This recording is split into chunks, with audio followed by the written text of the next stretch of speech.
Hi, everyone. My name is Peter Kaldis. I'm the CEO of the American Society on Aging, and I wanted to welcome you to today's Public Policy Town Hall. Now, I know that those of you who are on this broadcast are some of our most loyal ASA members, and that is why I wanted to give you an exclusive preview of some of the exciting new changes of our work at ASA. ASA is launching a multifaceted public policy and advocacy effort that leverages our membership, our stakeholders, new ASA staff, and digital tools to advance our mission. To put ASA on the policy map will require a multi-year effort. This year, we need to become better informed, trained, and engaged. That is why we're collecting data on the federal and state legislative and regulatory matters that align with ASA's priorities. Also, these past few months, and to feature some of our new policy and advocacy efforts, we've launched Leverage, our new podcast on the politics of aging, Future Proof, a broadcast on the innovations in aging, and Generations, which is now all digital and features more content that can be widely disseminated to policy leaders and elected officials.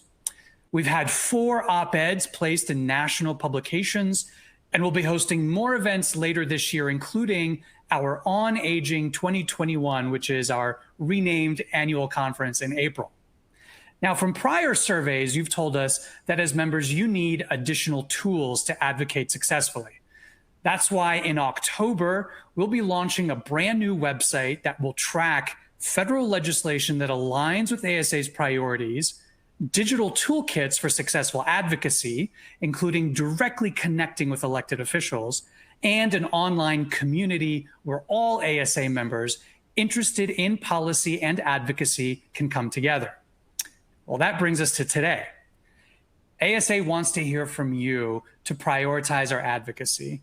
We know there are many organizations who specialize in key policy areas, but ASA is fortunate to be multidisciplinary in scope. So today, help us identify those issues. That will allow us to lead, and those issues where we can collaborate and join the fight. And speaking of joining the fight, I'm delighted to introduce you to your moderator, who has been a staunch contributor to ASA. Jay Newton-Small is co-founder and CEO of Memorywell, is a Washington correspondent for Time Magazine, and journalist from Bloomberg News. But my favorite thing about Jay is that she and I shared a few classes together when we both attended Tufts University. Go Jumbos! Jay, take it away.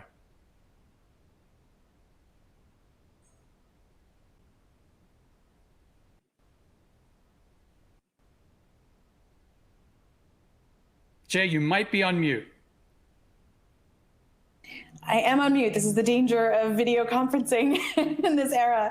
So I am so honored to be here. I'm really excited to be moderating this public policy town hall for the American Society on Aging. It's always great to see Peter, who I may say was slightly older than I was in college, just saying that. And really excited for the panel we've got here today. I think it's going to be an amazing, amazing discussion. And I'm just going to introduce our panelists one by one now. So we've got joining us Kathy Greenlee. Kathy Greenlee is the president and CEO of Greenlee Global LLC. She works with the Secretary of State of Kansas with the Kansas 19 LTSS liaison. In that role, she interacts with state and local agencies responding to the pandemic. Kathy has served as the Assistant Secretary for Aging at the U.S. Department of Health and Human Services in Washington, D.C. for 7 years. Prior to leaving D.C., Kathy served 18 years in Kansas state government. So welcome so much, Kathy, and thank you so much for being here with us. We also have Charlene Frizzera. Charlene is an independent consulting company and is a nationally recognized expert in healthcare policy.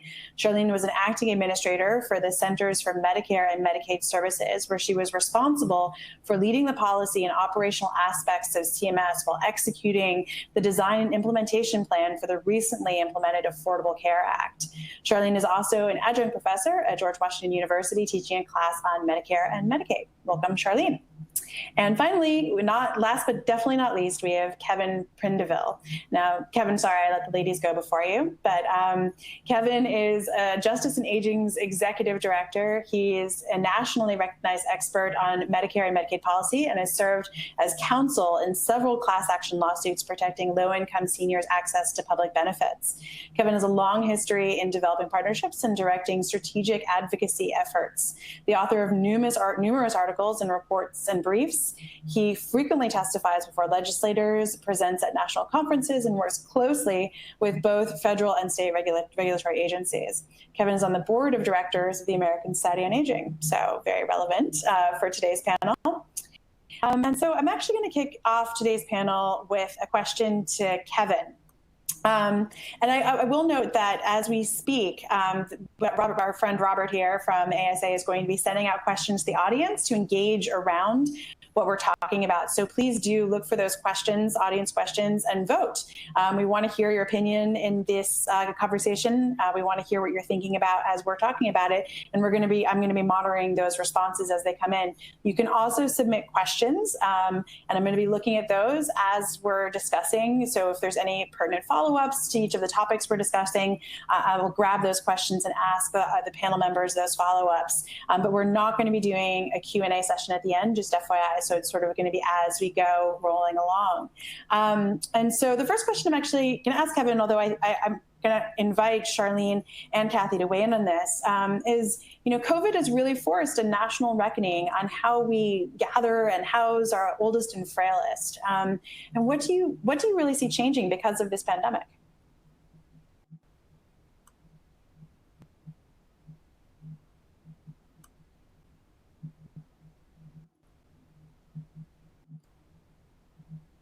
Kevin on mute. Sorry, I was on mute too. Well, thank you, Jay, and thanks to Peter and ASA for having once again this public policy town hall for ASA. And you'll hear later today from Paul Downey and Amy Herr, who lead up ASA's public policy committee, doing a tremendous job. And so we thank all of you that are on the line for your commitment to policy. And we're going to get to talk about some of the key policies, though not all of them, that are facing our community these days. And Jay, you started off right with one that I think we all recognize is so critical in this time, and that's around long-term care. And COVID has really been this perfect storm of ageism and racism, and how that impacts our community, especially the older community. And we'll be talking later today about ageism and racism, but you see it front and center in how our long-term care has responded, or in many ways failed to respond to the COVID crisis. I think that COVID has revealed that our long-term care system, as many of us in this space know, is fundamentally broken. And this is an opportunity for all of us that work in this space to use this crisis as an opportunity to reform that system, to build the system that we should have had in place and that we need to have in place as our country grows older, and as our expectations change for what all of us want and need as we have different care needs for ourselves and for our family members. So I think COVID really calls us to ask, how do we want to receive care? How do we want to provide care? How do we want to care for people that are providing the care? And I think COVID has revealed that we're just failing, I think, to meet how people would answer those questions. The high rates of infection, the high rates of death, both among people living in facilities as well as the people that care for them. So there is an opportunity here to rethink long-term care. We know we have the long-standing problem of how we finance care. And this is also an opportunity for us to think about how we deliver the care that is provided. And at Justice and Aging, we think this is the moment where we need to make a dramatic shift away from institutional-based care. We found that that's the most dangerous. Those institutional settings have been very dangerous during COVID. And this is a chance to move away from that and to build much stronger systems for home and community-based services.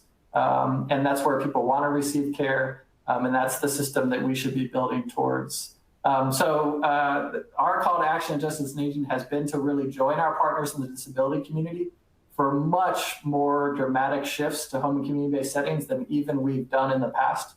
We can really start to envision a future of care where people do not need to be in large institutional settings, that they can be at home in community and receive the care they need. So that's where we think the aging community should really be putting its energy and efforts as an opportunity to rebuild a better future beyond COVID. And Charlene and Kathy, do either of you want to weigh in? Sure. Can I jump in? Kathy here. So I do think there are opportunities here in order to make the kinds of systemic changes about. We'll need more partners. We'll need sort of a bigger heft and a bigger momentum. And one of the things that we'll need to do first, those of us who are aware of what we're seeing and why, is to go through some education with our new partners, because things that seem obvious are not. Like, you could look right now at what's happening with the deaths in nursing homes and say, you know, we should pay nursing home staff more.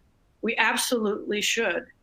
And maybe residents should have private rooms instead of semi-private rooms. They absolutely should. But most of the payment for many long-term care residents is from Medicaid. That's something that looks so simple. It's like, wait, this would work differently, rests on top of big structural problems.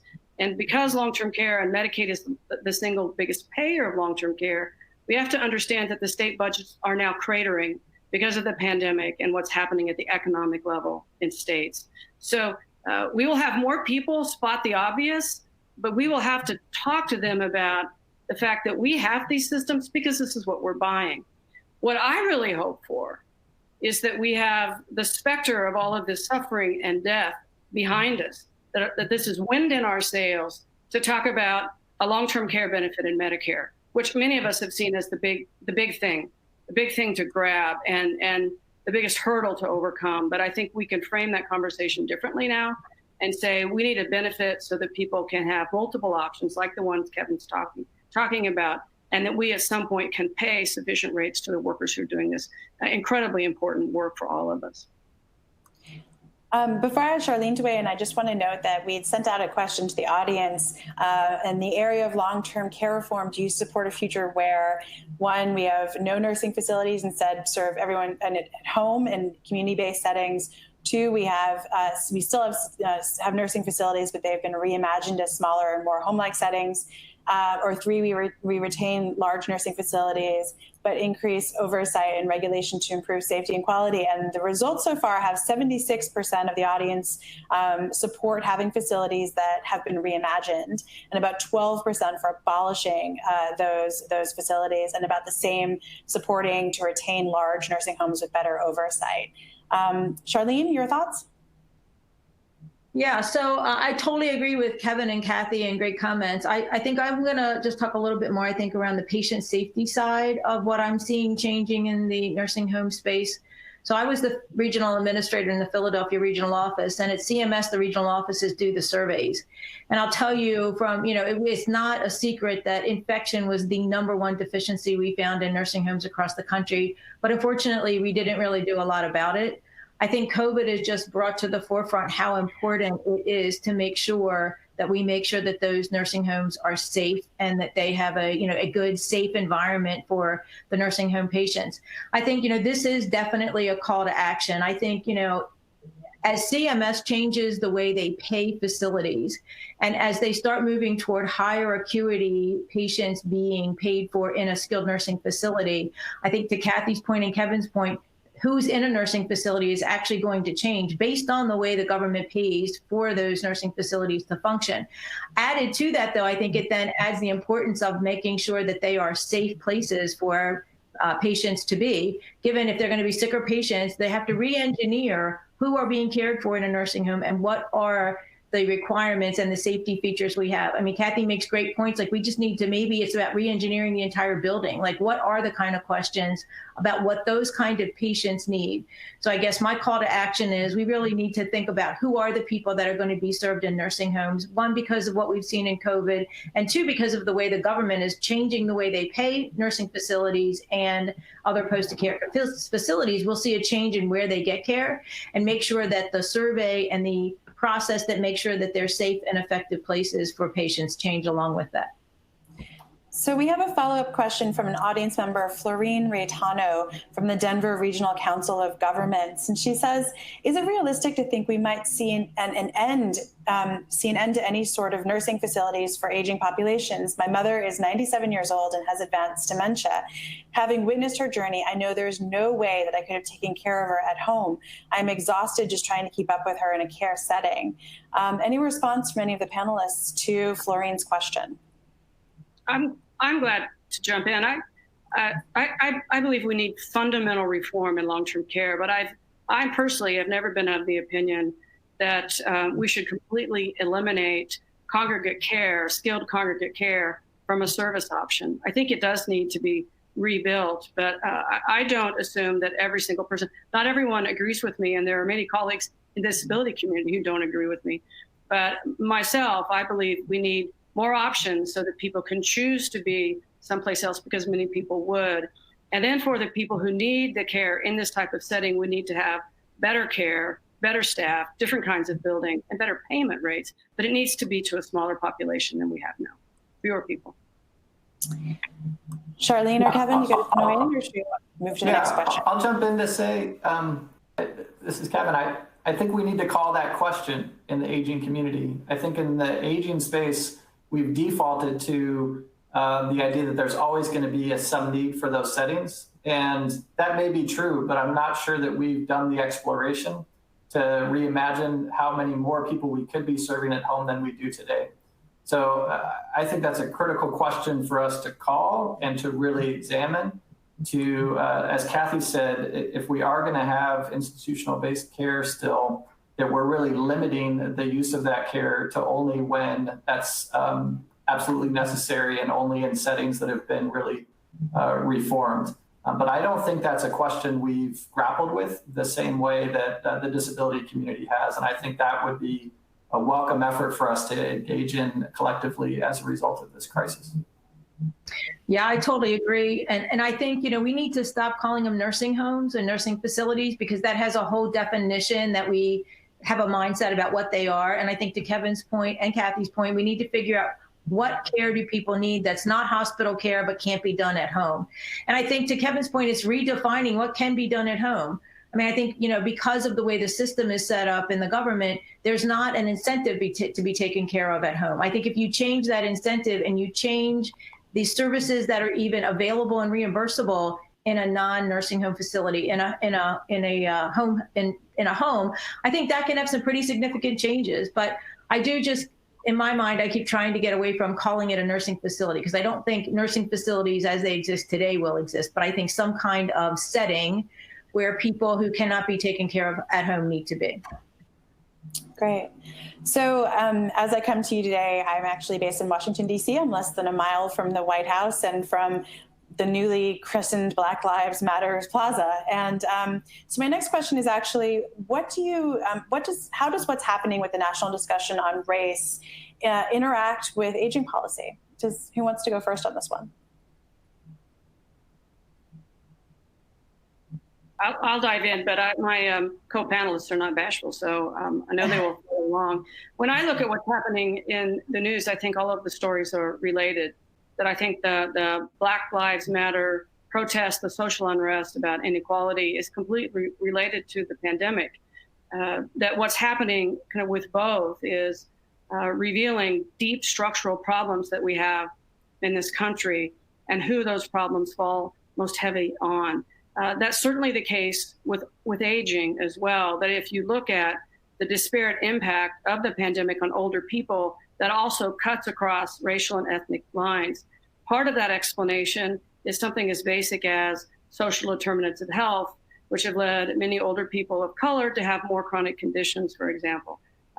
Choice of setting, poverty can be a factor. It's not, of course, determinative, but the issues that are fueling unrest and protest among the young are also reflected in the lives of the old who've lived in that way and are now in settings that are not well staffed and are really living with sort of the results of a lifelong of that kind of discrimination.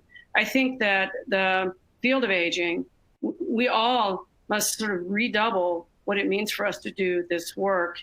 And the thing that I would add kind of on top is a challenge to those of us in the field to also begin to improve the way we think about age and disaggregate age, that the impact on an African-American older person who's 85 is different than 65, and that we need to do both things and think about health equities across kind of a broader spectrum of intersectionality than we have in the past.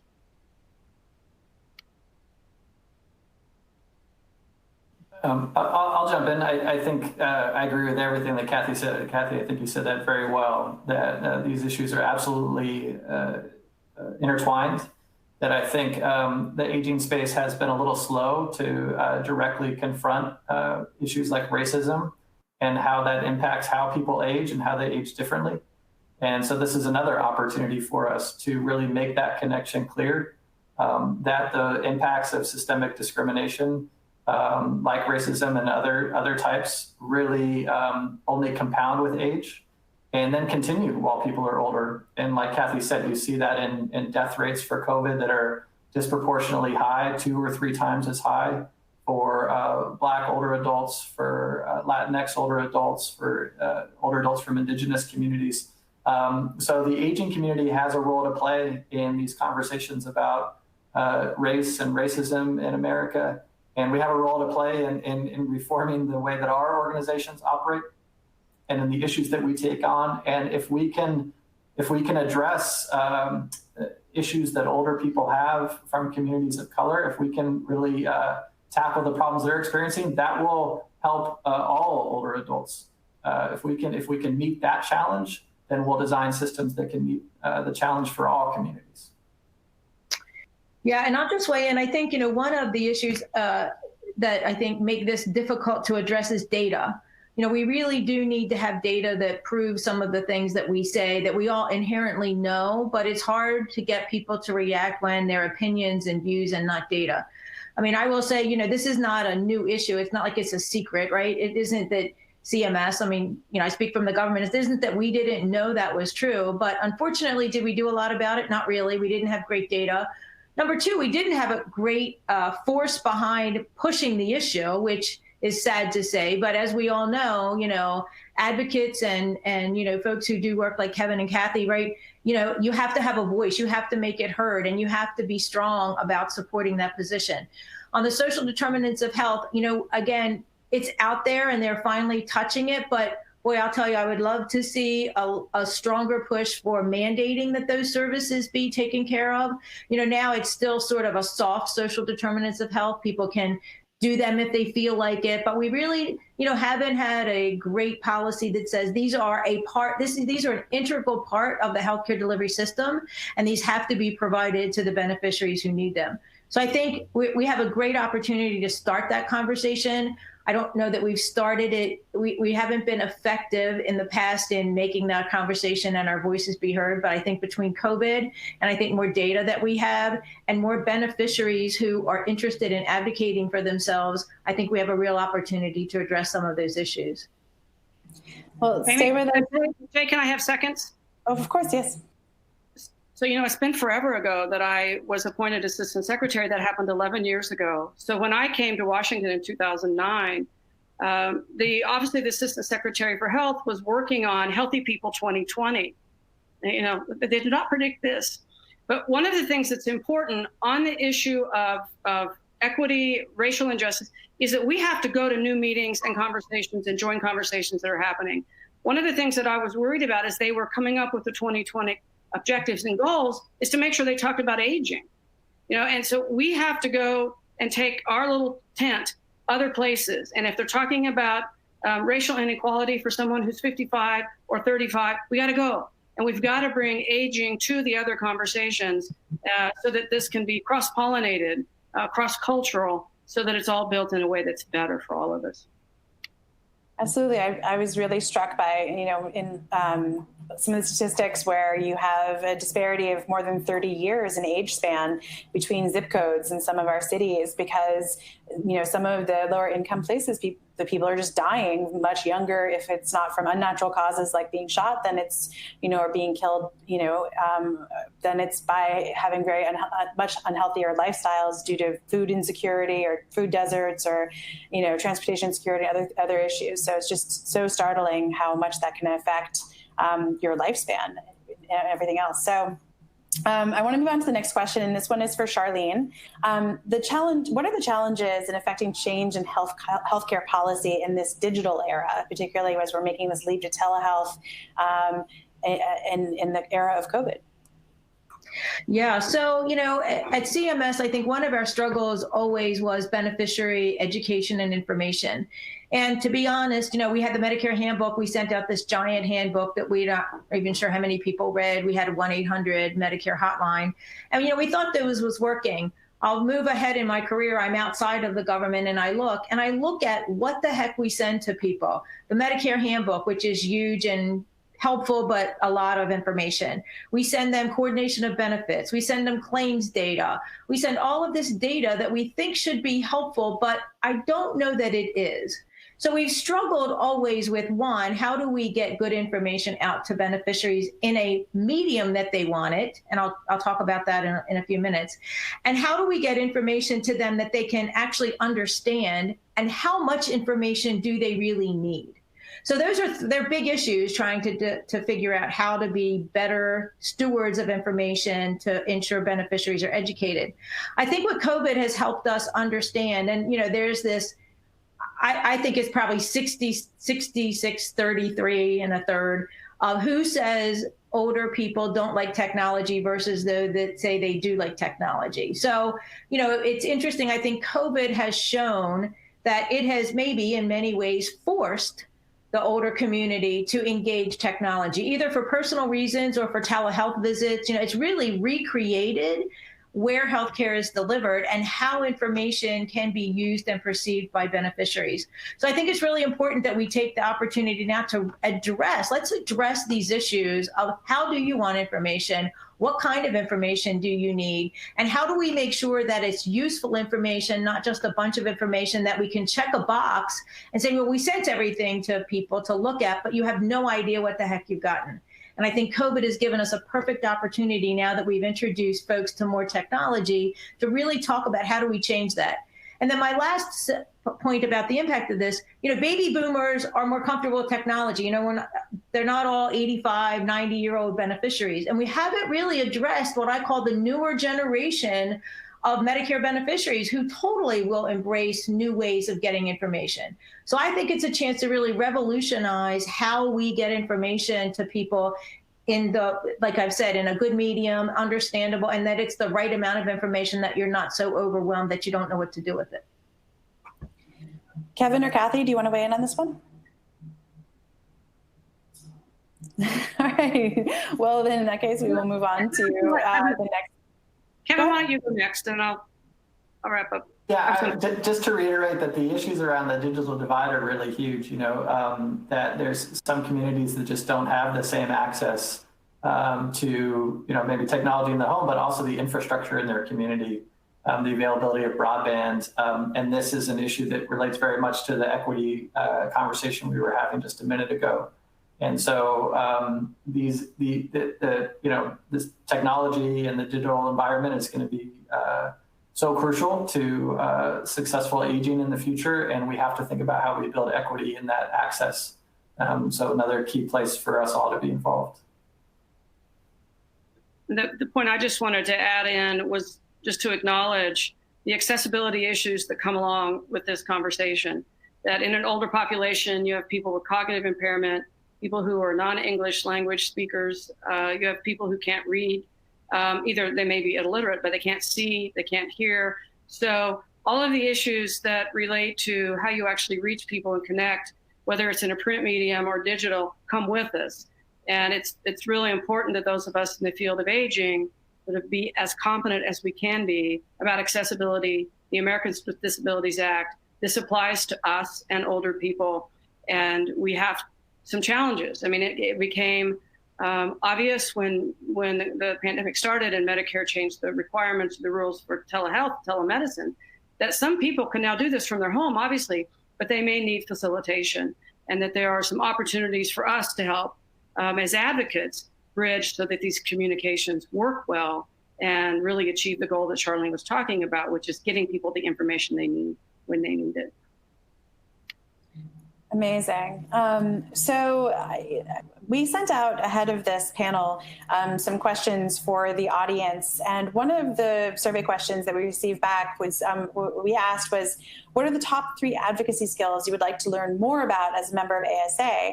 And the top 3 skills that came back were monitor and/or analyze legislation, have a face-to-face meeting with your representative, and apply for an appointment to a committee. And so I want to just ask, starting with Kathy, are you surprised at what was the top issue here? Now, this was part of the 2019 policy survey from last fall, which was, of course, 5 years ago. And I was surprised. So I've got the report here. I mean, monitor and/or analyze legislation scored like 64%. So as someone who spent 25 years in the executive branch, I was thrilled and completely stumped at the same time. It's like, you want to read legislation? What's wrong with you? I mean, so I would say yes, and we need to get help. That for people who are sincerely interested, then yes, this is really helpful. But don't sign up necessarily to read as a primary source. That I think for people in the field of aging or health or any of the related sort of constellations, that look to people whose job it is to track all of this. Look to trusted resources like ASA or other kind of professional organizations, and have informed them so that the people who do this for a living can help find the relevant information. There's all kinds of reasons why legislation is proposed. Sometimes it's never intended to pass. It was for a political reason, and it may be that we want to join that political reason or not. And it's not all about the federal government. That it's important that if we're going to follow what's happening in any legislative body, we understand the impact that state legislatures have. Medicaid's a state legislature decision, so you have to follow it all. And on the federal level, sometimes it's really not the law, it's all of the regulation. And so it's a complicated web, and I had described this as trying to drink the ocean, that yes, we should know more, we should pick a topic, you should figure out who the experts are, we should engage and inform them. But at the end of the day, it's the budget that drives everything. And the single most important policy document of any legislative body is the budget that they pass. So if you want to skip all these other steps and only focus on the budget, you could help all of us who have done those jobs professionally a great deal by helping pay attention to how it is we're funding the programs that we value so much. So I just feel strongly that it all at some point leads to the money. Charlene and Kevin, do you want to weigh in? Yeah, I'll just make a quick comment. So Kathy took my comment about the budget. I'm always amazed, at how people don't even know it exists. And wow, and it is probably easier to read. It is definitely easier to read than legislation. I mean, it's actually readable. So that is really super important because, I think people don't even realize how many changes come out of the budget that isn't legislation that are pretty impactful. The second thing I just wanted to make a point about with legislation, it's not always even easy to identify which legislation has changes that you're interested in. Sometimes, these legislation, some of their big packages, and there's a ton of stuff in it. And in the big scheme of things, this might be a little issue, and a lot of the headlines and maybe the press folks don't pick up on a little detail. But folks, to Kathy's point, people who do this for a living, they'll know if there's a piece of legislation that you would have no idea something's in that's important that you need to pay attention to. So it's not as easy as just give me the legislation, because it's even hard to identify which pieces of legislation you actually need to read. Yeah, and I agree with all that. And I would just add that I think another place for our community to get more proactive is not necessarily monitoring which legislation is out there, but working with the legislature to ensure that they understand the problems that we want them to address. So I think too often issues that we know are live and real issues in our community don't have any legislation about them at all. Because, and we'll get to this later, I think, because the elected officials don't understand the aging policy issues that are so critical. So we can monitor what's out there. Even more important is what the advocacy we do to make sure there's legislation that appropriately addresses the problems that we see in the work we do. So even kind of getting it creating legislation in addition to monitoring what's out there. Well, so sorry, go ahead, Kathy. If during this conversation, you all have mentally had a vision of Washington in your head, I would like to now move out of Washington and move back to your home. And to take what Kevin's point was, that there's so much that could be done locally to improve whatever's happening in Washington.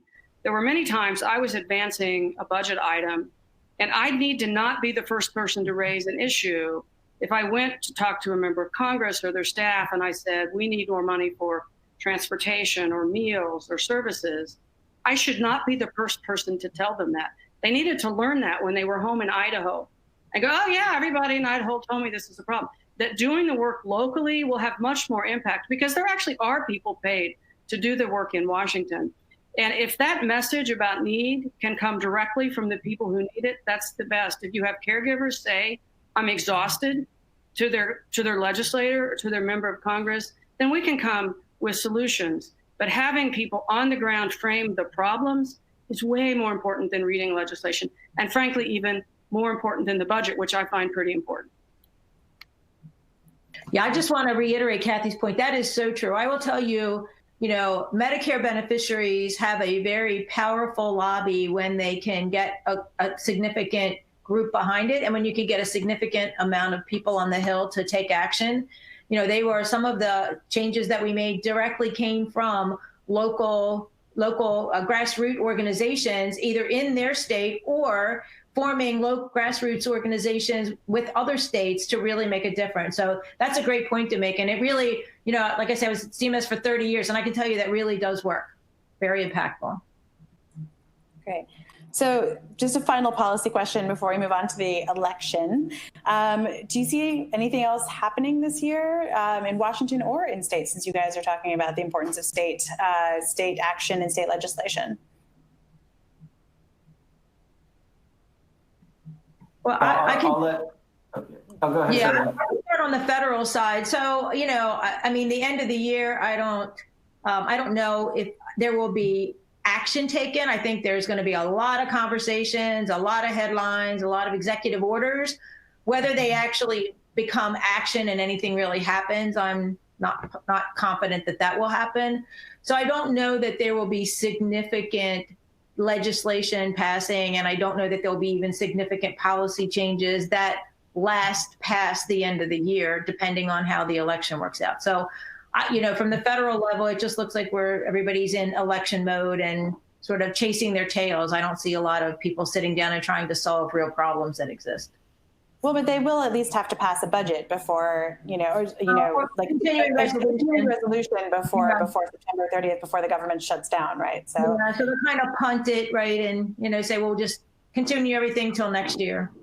Now, having said that, though, I will say this administration has been very creative in figuring out how to do things that we've never seen before in the federal government. So I like to end with that caveat that maybe, but I don't think it's very likely.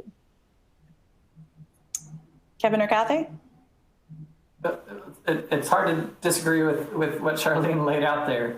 But I will note how dangerous that is, that there isn't likely to be action when we're living through a pandemic that is having this massive public health impact, but also these economic impacts. And that is going to be trickling into state budgets now. And that state budgets are going to be really pressed. They're going to have decreases in revenue that are going to directly threaten the services that older people rely on, whether it's in Medicaid or a variety of other social services that are available. So we're about to really hit some really rough waters. And so it's essential that there is action in Washington, D.C., particularly action that would help provide relief to state budgets and further relief in the Medicaid program.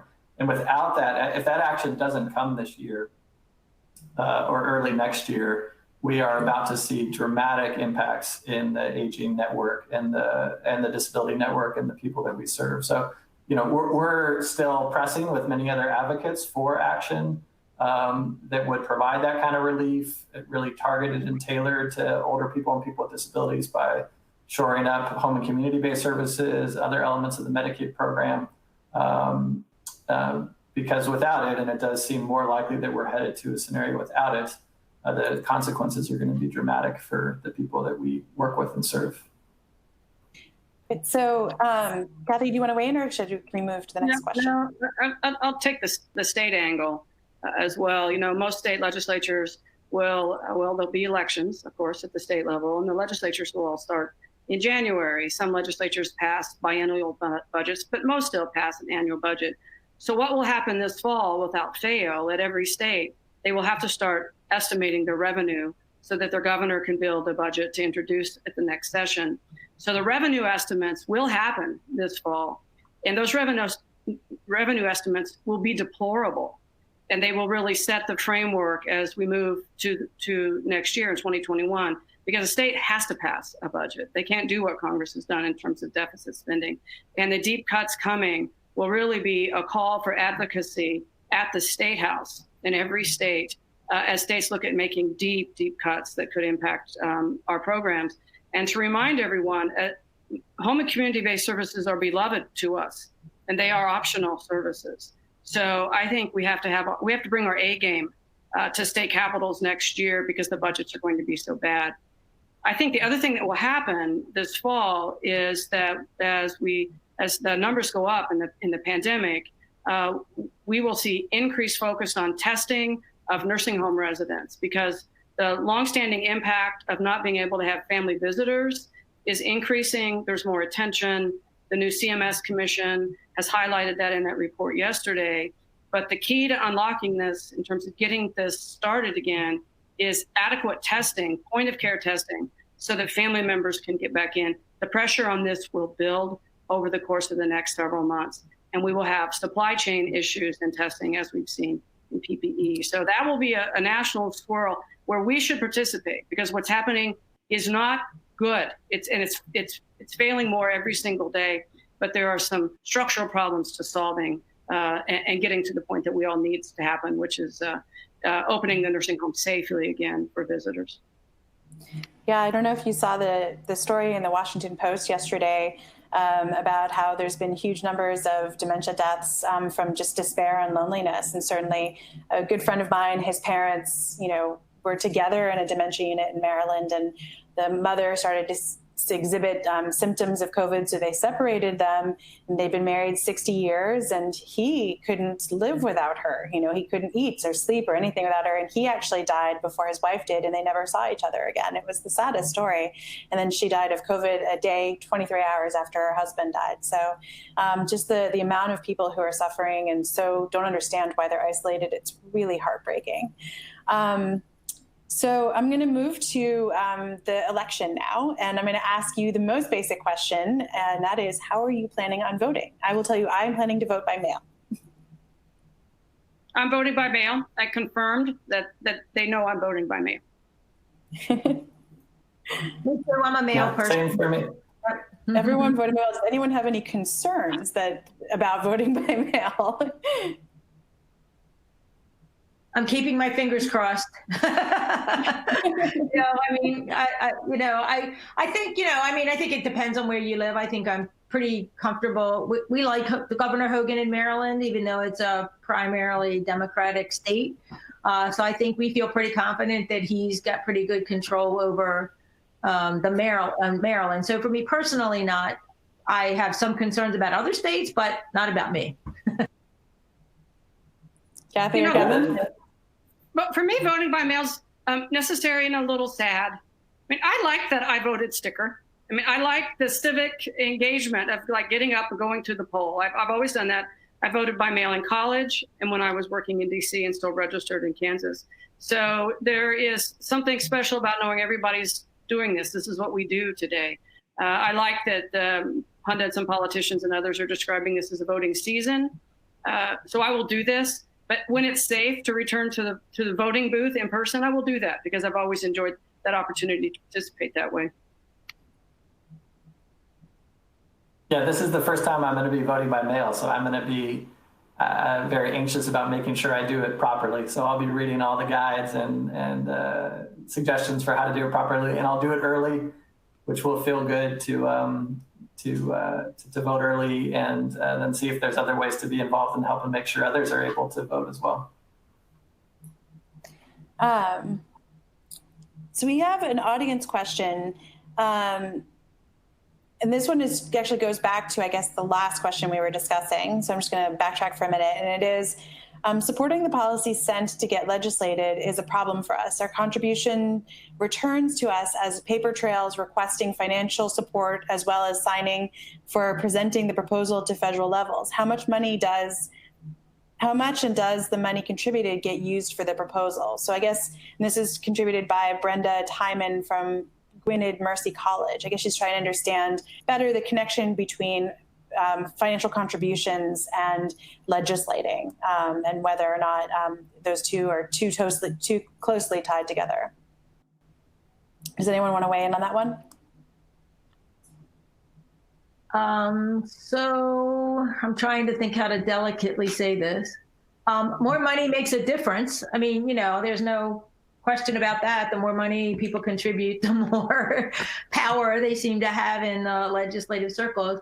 But I will say that does not mean that contributing is lost. I mean, I think, let me make a first statement. I think it's sad that Brenda even has to ask, does my money make a difference when I contribute? First, I mean, it's sad that they think they even have to contribute to get legislation. That's a horrible system. So I would say first, I think that's not really a very good way in this country to get legislation passed. I think, there's not a dollar amount. I think it's a combination of the issue, right? How impactful the issue is, how many other people are supporting that issue, how much it impacts the American public, and it impacts that legislator, and to Kathy's point, locally in his or her area. So I think it's not really about the money and how much do you need to get a proposal. I think it's two things. I think big dollars. I think there's a big, there's giant money that Koch brother contributions. That's totally different, right? Than I would say normal people contributing. So I think the money obviously gets their attention and sort of obligates legislators to talk to you, but it really isn't a matter of how much money means you'll get something done. There are many other factors that contribute to that. The money helps you get an intro, but the issue itself should really ride on the importance of the issue for that legislator. This so much never crosses my mind. I didn't understand the question. I had to read the question 3 times because it really is different. If you frame the question as, do I have to do something to get attention? Then the answer may be yes, but the answer may not be about money. It may be about basic education. I live in Kansas City now, and I have encouraged our stakeholders here to help legislators do constituent services. Help them some other way, teach them an issue, tell them where you can help them solve a problem, tell them the expertise that you have, tell them the solutions that you can bring to the table. There's more than one way to get noticed about an issue and to position yourself as being a willing advocate. And I really think that there's so much money and power that it's almost impossible to overcome by looking at individual contributions. The structural issues are bigger than that. Set yourself apart in some other way. It's never unwise to give money, but I never see this as anything close to pay for play for normal people because the scales are so outlandish. Yeah, I think that's really helpful. I think money is one form of power, and it's a form of power that has outsized influence, like Charlene was saying, currently in our political environment. But there's other types of power, and I think you're seeing lots of movements that are embracing other types of power in democracy. The way that any of us can get involved in issues at local level, at state level, at the federal level by using other kinds of power we have, like when we come together collectively to frame a problem, to educate our lawmakers, to demand that they take action and make change for our community. So I think it's important just not to let like Charlene was saying, the sad parts and the disturbing parts of the way that money does play a role in our politics, not to let that disempower all of us from using other types of power that we do have, and really recognizing that and owning that power and making good use of it. Absolutely. So just following up on the audience question, or did somebody else have something they want to add? Okay. Following up on the audience question on the mail-in votes, I guess 54% of the audience says that they're going to vote by mail. Early, 27% they plan to 27% said they plan to vote early, and 19.5% said they plan to vote in person. And one person in the Q&A noted that Colorado has statewide vote by mail. So thank you, Colorado. Moving on to the next question, this is actually going to be about candidates. So how do you feel about the candidates for elected office? And this can be national, state, and local in this cycle. Do you think that any of them truly understand the issues faced by older adults, or and are any of them offering coherent policy recommendations? Who wants to go first? I'll go first. So I would say it's interesting. They're both Medicare beneficiaries, right? But you don't hear them talk much about the Medicare program or even understanding it. I think, and I'm just trying to lay out, I'm not trying to judge either, but I will say, so I think neither of them really understand the issues. I'll start with saying that. I think, now we really just have campaign speeches. And I think, President Trump is really dealing with specific issues, not the aging population and healthcare for the aging population as a whole, which there's, a lot of issues. So, drug pricing is a big deal for him. He's spending a lot of time around drug pricing, but, that's just one issue of many. So I don't know that I have confidence that they have an overall view of the issues. I think,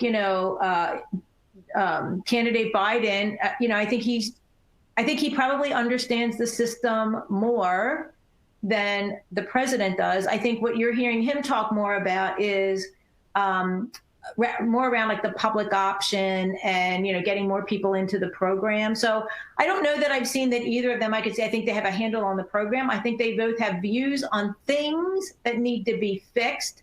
But I don't know that, I would say that if I were rating them, I think they have a good handle on the issues. I think they have views of things they think should happen, but I don't feel like they have a great handle on it. Having said that, though, when a president gets elected, he will, whether it's President Trump gets reelected or Joe Biden gets elected, they will have people around them that hopefully will help them understand the issues. And my last comment is I think Joe Biden will have people who probably understand those issues more than President Trump if he's reelected.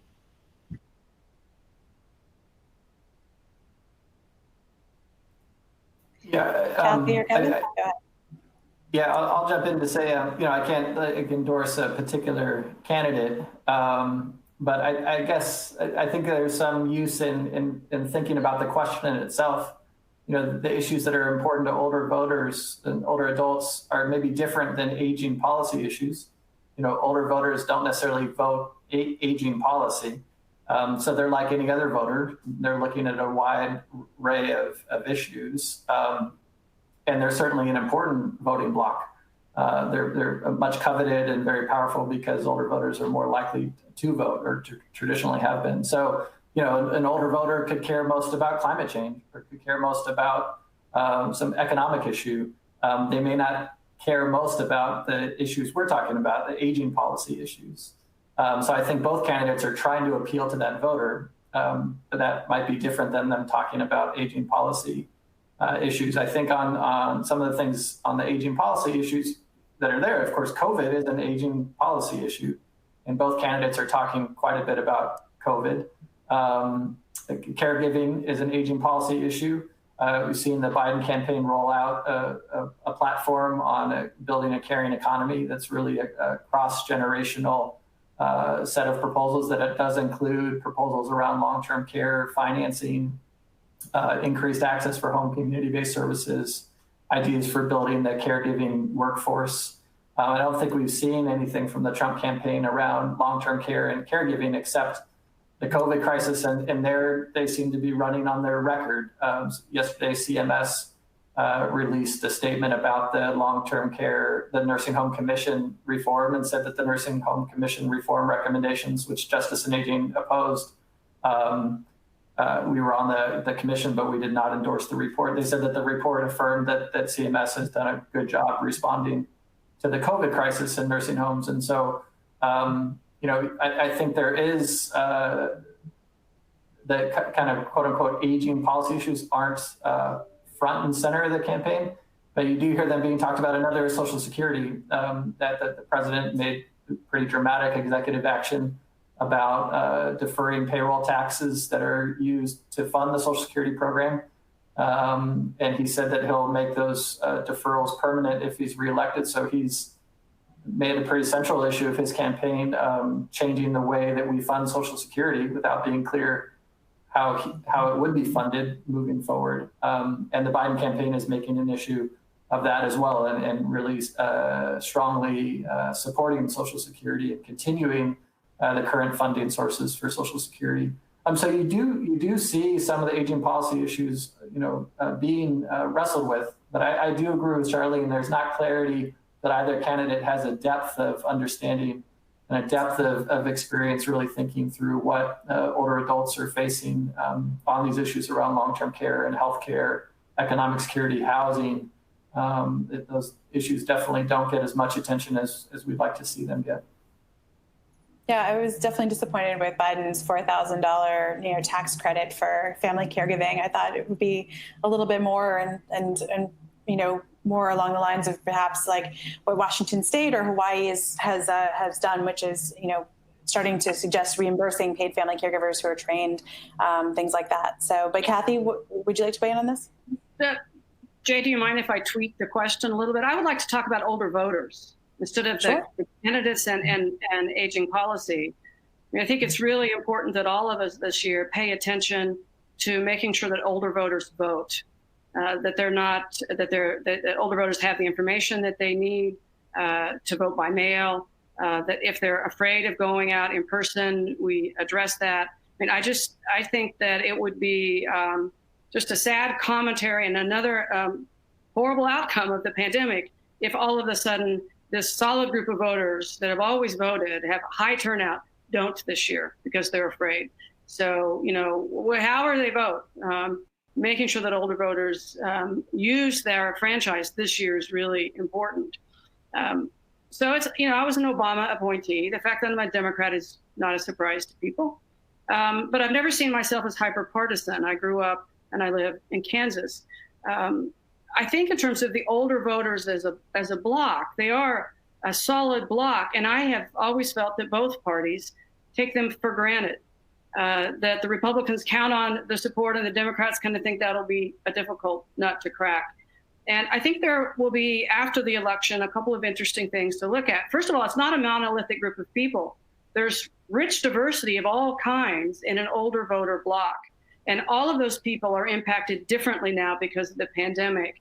So it will be interesting to see the changes that the politicians experience as older voters reflect at the ballot box this year what's been happening to them, which varies. And I think both parties could actually benefit from learning more and paying more attention to the differences and not just say, oh, they're the old voter bloc, and say, this is what older African Americans are thinking. This is what suburban people who are white are thinking, and really start to think in a more sophisticated way about this group of very important voters. And those voters need to bring forward their life experiences this year, but they've got to be able to vote. We need to help them. So I'm going to say there's a comment from the audience agreeing with you, Kathy, for a lot of your statements today, saying that the candidates for office have a better understanding at the local level currently this year. And I will say that the results of the audience poll, when asked the same question, do you feel that candidates for elected office, national, state, and local in this cycle truly understand issues faced by older adults and are offering coherent policy recommendations? The audience voted 0% for doing great. That's not a vote of confidence in our incumbents.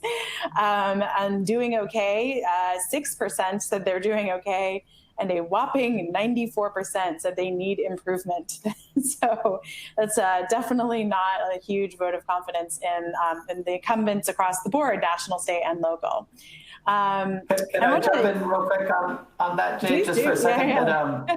I thought what Kathy was saying was so critical about the older voters. And there's at least some polling suggesting that that older voters are in some places, whereas in the past they had, I think, past several elections that older voters had voted for the Republican candidate. There's some signs that there's a swing to the Democratic candidate this time, and I think that if that ends up being the case, and the Democratic candidate wins, I think that that could be a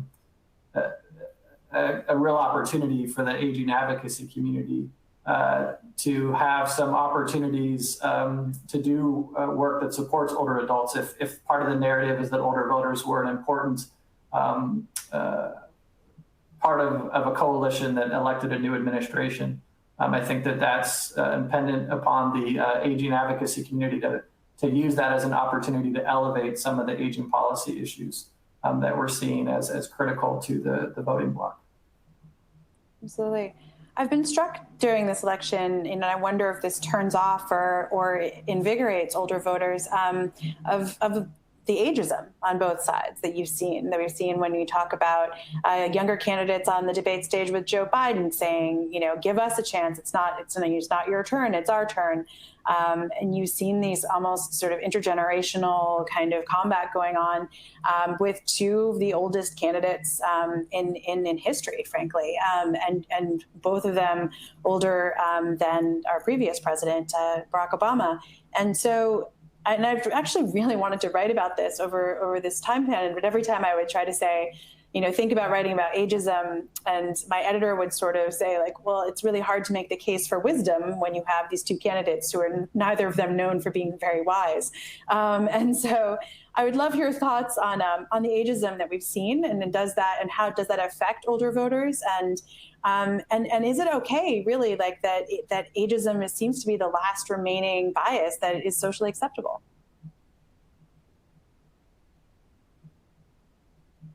Well, I'll just make a quick comment that I think, I have hope that, the senior tsunami of boomers becoming Medicare beneficiaries will change the demographics and the dynamics of that voting group, because I think that's a very different generation than our parents. So I'm looking forward to figuring out what that looks like moving forward. And, even the definition of ageism, because I hope that the newer entrants into the Medicare program will be better advocates for themselves in terms of everything: health, finances, economics, jobs. So I guess my comment is I'm just hopeful that the newer generation of the aging in people, aging in baby boomers, will make a difference in that population moving forward, and hopefully have a much stronger voice in changing some of the dynamics we see today.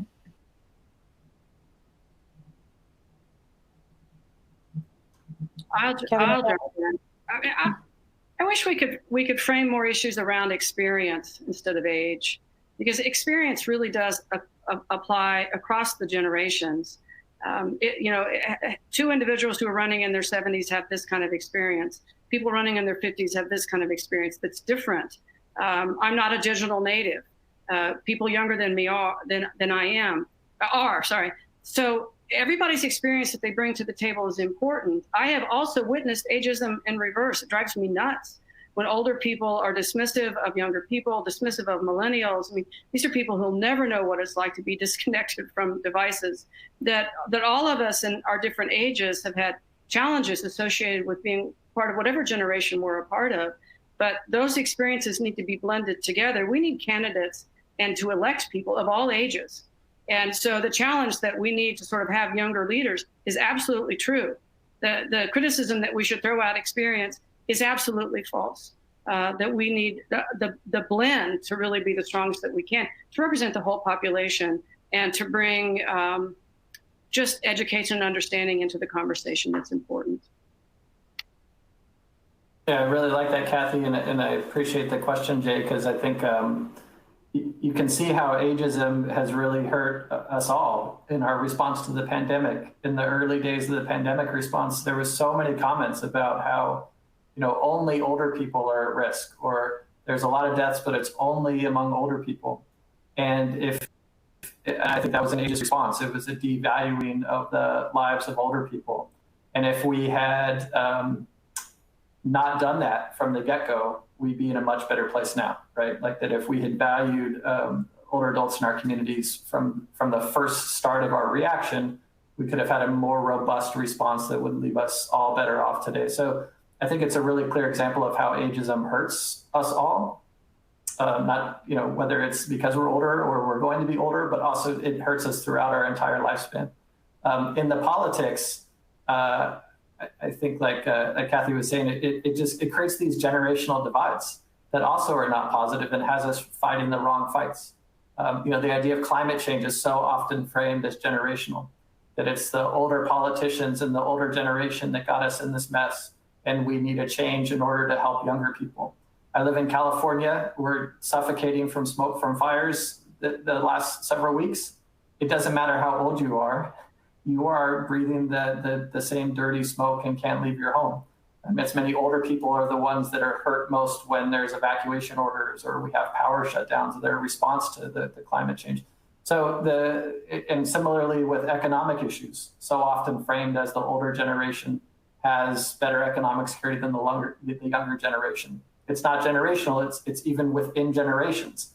There's this massive economic inequality within generations. So when we create these generational dynamics or talk about older politicians and younger politicians, we end up fighting the wrong fight and working on the wrong problem. So I really like Kathy's frame of experience and of really getting at the shared experiences we have as well and the shared challenges we have to meet as a country instead of framing them as generational. I'd really love to get your thoughts on this, and this is something that I recently had a debate with a friend about, the idea that my father had Alzheimer's, and there is a lot of discrimination against people. Often once you are diagnosed, he hid his diagnosis for the first 10 years because he was afraid of the stigma around it. But the way that both candidates have weaponized mental acuity and age, and there have been questions, of whether or not states should require mental acuity tests to be on the ballot. Is that something that we should consider? Is that something, and what do you make of this sort of weaponization of whether or not you're sharp enough to be president at a certain age? Anyone? I think it's totally inappropriate. I think it's ageist and it's ableist. I think that disability activists have been very strong in both pointing out policy areas where they disagree with either candidate, but also making those disagreements about policy, not pointing to some judgment about their capacity or ability. I think that's completely inappropriate and unhelpful. We can talk about policy differences, we can talk about decisions that are made, but mocking or suggesting that there's mental acuity issues or mental health issues that should be part of the consideration, I think is inappropriate. Jay, you mentioned the stigma of having Alzheimer's disease. The other thing this inappropriate characterization does is further distance the people who have Alzheimer's disease.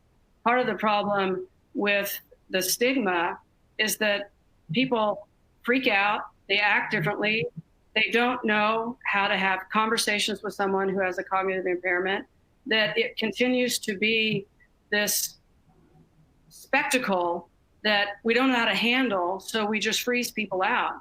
So we're using it as a weapon, an inappropriate ageist weapon against individuals. And there are so many people who actually need to be pulled in and engaged and not distanced, who have cognitive impairment. And we're horrible at doing this. So using sort of their lives, oh my gosh, that you would have this impairment, to Kevin's point about disability, is just terribly inappropriate and harmful for everyone involved. There's no good side of this type of characterization for anyone. Yeah, this is Charlene. My comment is I totally agree with Kevin and Kathy. All right, we have an audience question here, going back to the voting question. How about voters in congregate homes, nursing homes, assisted living? Do you think they will get the assistance they need to go out and vote? Anyone want to take that? I'm hoping Kevin is fixing this problem. I'm embarrassed to say that I'm not. I don't know. I don't know what's happening there.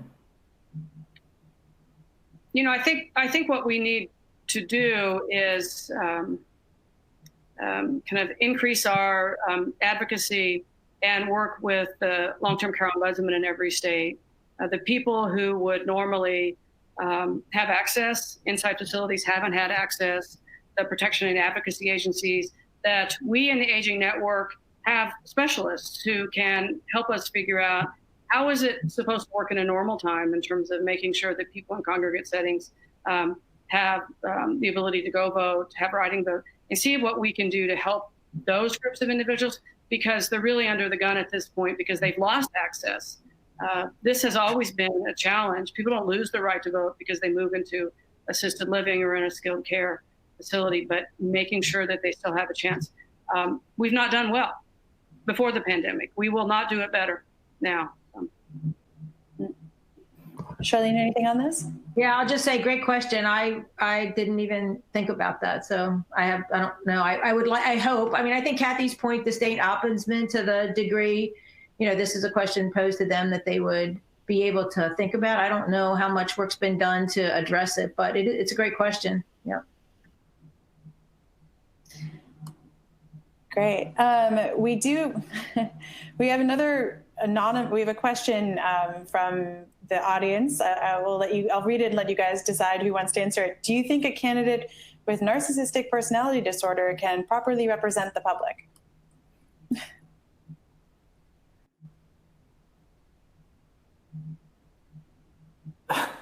Is there such a candidate? I don't think it's helpful for people to, armchair analyze other people. And I think that sets us down a dangerous road. And I think all kinds of people with all kinds of different abilities can represent our country. And I think starting to suggest otherwise is dangerous.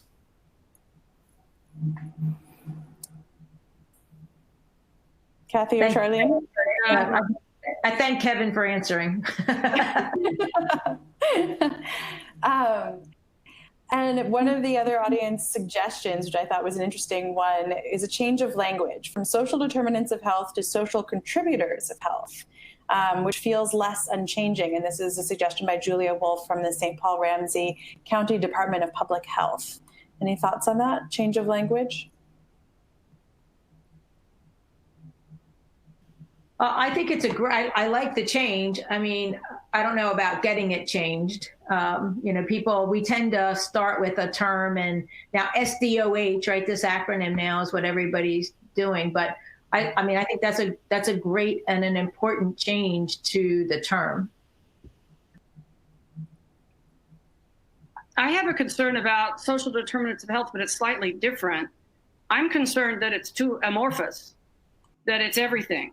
I've seen different charts that show like everything that could be in life is a part of a social determinant. And that while that's true, I think that will make it challenging to figure out which are the core aspects within social determinants that we can put our arms around and really move forward on. Should I be working on housing or air quality, or that the social determinants is so broad? So I'm not the framer of the language, and social contributors is fine with me. We will still need at some point to figure out, are there 5 in that group that are the highest priority and most universal? Because if it's 25 things, then nothing's going to be a priority. And there are serious issues in social determinants and social contributors that we really should come together on and tackle. But you can't, if there's too many, practically find a way forward and incrementally change and be able to measure that you've made a difference. I see this brings me to a question that I've thought a lot about, and that is in this era of cancel culture, where people are, have very precise language. Language is almost weaponized. There's a lot of controversy over the words that you use and the things you can say, and people are very, you get canceled very quickly if you use the wrong words. And I worry as a writer and as somebody who's written a book about women, I got into trouble writing when I wrote my book using the word female because some people said that was a derogatory word, and yet, there's 150 derogatory words for women for every single derogatory word for a man. And when we start to limit our language, and I think this is something that happens in aging a lot, where people get very sensitive and they limit their language, but limiting language leads to less broad discussions. It leads to less ideas. It leads to people not feeling free to say things. And I worry, do you think that there is an effect of that in aging, but also what is the effect of the cancel culture on aging? Anyone want to weigh in?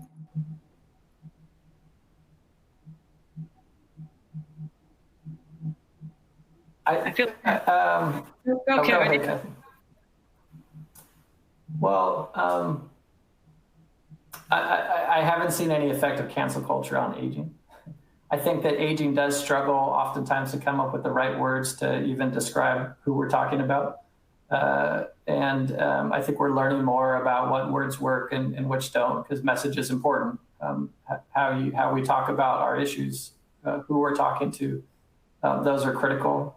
I think on an area where I certainly see this too is our at Justice and Aging, our growing efforts to work on issues of racial equity and trying to find the right words to talk about that.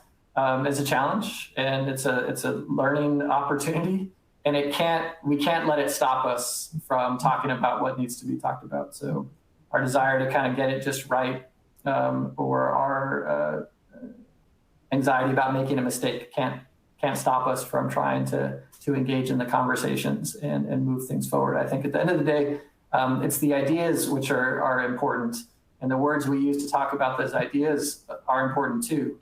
But hopefully, if we're willing to learn and willing to admit when we make mistakes, partners and others will have some forgiveness with the words if the ideas are solid. So, I think that's how I think about it. I have a generational answer. I mean, I just turned 60, which is kind of cool to do in the field of aging. But when this is political correctness, they've named it something now, cancel culture.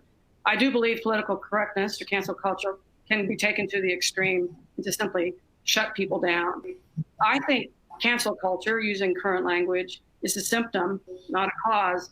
And it's a symptom of deep distrust and lack of conversation.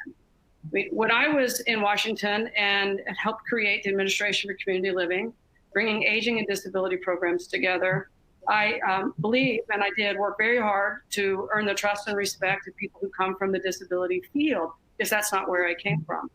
And there were many ways I was feeling my way forward with regard to the language that I used, and many times that I stopped and had things, the people that I worked with that I would run things by, am I saying this correctly? And I worked with people of trust that I did it wrong as I learned my way through. So it's not the cancel culture, it's the complete division that's the problem. And if we came together and started to try to understand and did a lot more listening and less talking, we actually could find a way to be trustful enough that when someone says something that sounds not quite right, if you trust where they're coming from, it goes a long way. We don't have those conversations enough right now. Right. Yeah, I just have a quick story, a good example of that. When I was at CMS, every year the disability community led by Bob Kafka would come to the building and they would chain the building. Kathy, you would probably experienced one of these chained. They literally chained the doors of the buildings and wouldn't let us out. So I, go down and we always said, come in, we're going to talk. And every year we'd sit down, we'd talk, and we thought we were having engaging conversations. And every year the same thing would happen.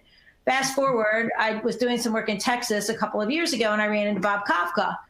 And I'm like, wow, it's great to see you. I said, but what happened? Why were you always so angry?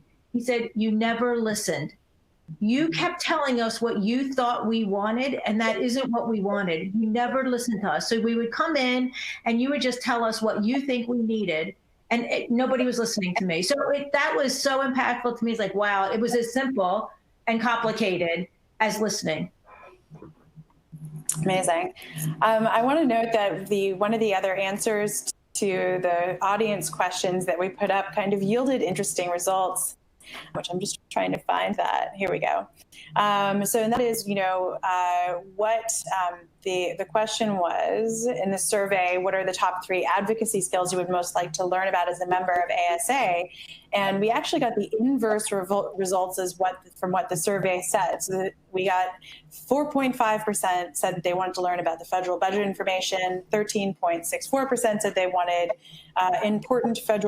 learn about important federal regulations. 22.7% said they'd like to learn about relevant state legislation is most important. And then 54.5% said the most important thing was relevant federal legislation that is proposed. And so that's sort of the opposite of what the pro tips had. So, and I think looking forward and how do we advocate?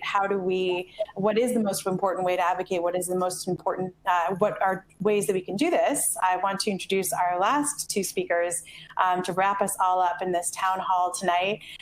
So I'd like to bring in Amy Herr, Director of Health Policy from West Health Policy Center, and Paul Downey, President and CEO, Serving Seniors. And they are co-chairs of the ASA Public Policy Committee and ASA board members. And they're actually going to talk to us about how we can all get involved and what we can do moving forward. So Amy and Paul. Great, thank you, Jay. My name's Amy Herr, and I appreciate it. What I'm going to do is talk about the Public Policy Committee for ASA and what we do and how we engage our members and how some of the things we have down the pike this fall. And then Paul's going to tee up a little bit more about how we can get engaged and really affect the election. So first of all, I wanted to tell you about the Public Policy Committee, kind of where we've been and where we're headed. The Policy Committee has been working for the past year, a couple of years, but especially this year, we've working to increase ASA's advocacy efforts. And it's been great that we have a new leadership that is really prioritizing advocacy and really assisting with that. And Peter mentioned all the great stuff that ASA has been doing over this year around op-eds and investing in new technology and things like that. So we're very excited about getting that rolled out.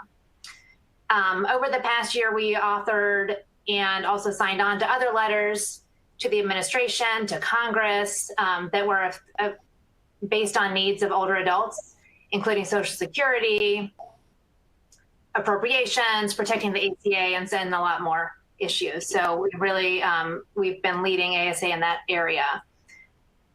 One item I specifically wanted to talk about that I think that this audience would be really interested in is on ageism, because that came up in the prior panel. We have been engaging with Facebook to encourage them to add age to their hate speech language so that they would have staff who would take down ageist material on Facebook. And we sent a letter to them earlier this year, and we've had 2 meetings with their top leadership about the topic. And we really look forward to continuing to engage on that topic. Another thing I thought that this group would be particularly interested in is that we reached out to the presidential candidates earlier this year. So it was earlier, before we had 2 candidates, when we had multiple candidates, we reached out to a number of campaigns and asked for their answers as to why, what specific policy initiatives they've supported or proposed to support older adults. And we asked them to talk about their areas of interest in a number of areas, including long-term services and supports, Medicare, Medicaid, healthy aging, caregiver supports, housing, and Social Security. And so we have a very nice response from the Biden campaign. They answered each of those questions in 150 words, so it's nice and short. It's posted on the ASA website. And we hope that everyone here can take a look at that. And we also reached out to the Trump campaign multiple times, but did not receive a response. I wanted to just reiterate what Peter said at the beginning of the call about some of the new technology enhancements that we have coming soon for ASA. There's a new web technology that will monitor federal legislation and allow ASA to send out action alerts when there's key votes or key proposals that we need action on. and we think our members will be interested in. So that'll be a great tool for ASA. And it'll also include a platform where you'll be directly connected to your legislators, and you can send sample letters and obviously have the opportunity to edit them. So I think that'd be a great addition to our technology. And then we'll also have member-to-member community forums where people, ASA members, can interact with each other on policy issues. So we're excited about that. And finally, I wanted to just let you know the policy committee has two additional forums similar to this coming up. In November, after the election, we will have a post-election debrief. And so we will kind of take stock of where we stand with the administration and Congress and how aging issues look in November. And then as a follow-up to that, in January, we'll have another town hall session similar to this format where we will kind of have a discussion of where do we go from here, what should the priorities be for the new administration, and what should the priorities be for the new Congress. So we hope you can join us at those two events. And now I'll hand it over to Paul Downey. All right, well, great. Thanks, Amy. So I think everybody's heard that we have really upped our game at ASA in terms of what we're going to do from an advocacy perspective. And it's really important that it be a two-way dialogue. And so that's what you're hearing today. You're seeing the interactive poll questions as we're going along. And we're going to want to hear more from you as we go forward.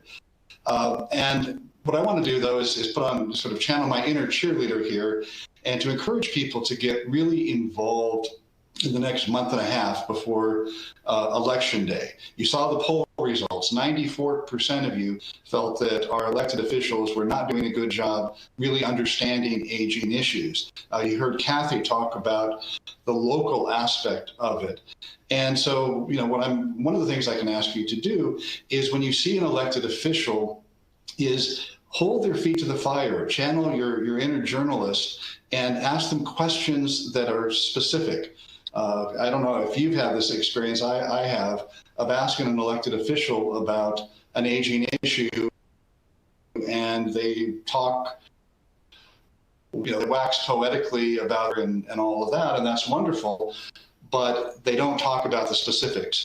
So whatever your area of expertise might be, questions, hold their feet to the fire, ask what bills they've introduced, what they're supporting, what amendments they might be doing, the budget that was discussed at length during this call, but hold their feet to the fire on those kinds of things. If you have access to groups of older adults, get out there, make sure the time is short, but make sure that they know how to register to vote if they're not voting. Make sure that they know that what the deadline is if they're mailing in their ballot. We've all heard the discussions about the Postal Service, so make sure they know that. If you have time, try to organize maybe debates or town halls with elected officials via Zoom for your constituents so that they can hear firsthand what's going on. But the commitment that you've heard throughout this, you've heard from Amy, you heard from Peter, that ASA is committed to doing more than ever in terms of advocacy, but we need it to be a partnership with each of you. So I want to say that as we're wrapping things up, on behalf of ASA, on behalf of the board, on behalf of the Public Policy Committee, I want to thank Jay for doing a terrific job as our moderator, for Kathy, Kevin, and Charlene for your questions, insights, and time this afternoon. You for participating with us this afternoon.